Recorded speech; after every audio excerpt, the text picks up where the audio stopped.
self-made real estate developer, master dealmaker, successful businessman. That was the image Donald Trump projected in the 80s and 90s. This is going to be something very, very special. But between 1985 and 1994, the New York Times reports Trump's businesses lost $1.2 billion, more than any other U.S. taxpayer, allowing him to avoid paying federal taxes for 8 of those 10 years.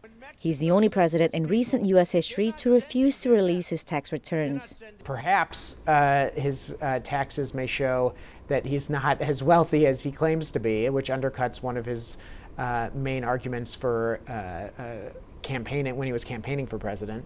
Opposition Democrats have long demanded Trump's tax returns to see if he has conflicts of interest from dealing with foreign businesses, whether he cheated on his taxes, and whether he benefited from his 2017 tax overhaul. Trump rejects the demand, setting up for fights in court. They want to know every deal I've ever done.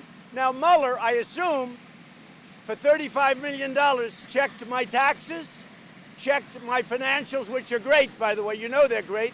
All you have to do is go look at the records. On Wednesday, another battle is brewing as House Democrats prepare to hold Trump's Attorney General William Barr in contempt for refusing to provide special counsel Robert Mueller's unredacted report of alleged Russian interference in the 2016 U.S. election and possible obstruction of justice by the president. We are now in it.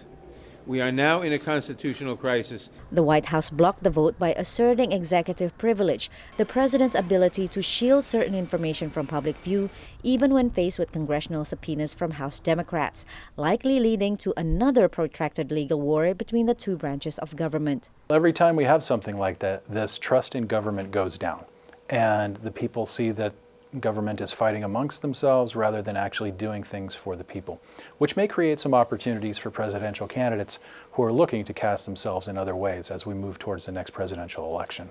Trump's refusals to comply with congressional subpoenas have increased calls for impeachment. On Tuesday, House Speaker Nancy Pelosi accused the president of goading Democrats to impeach him so he can solidify his base of supporters. Patsy Widakuswara, VOA News at the White House.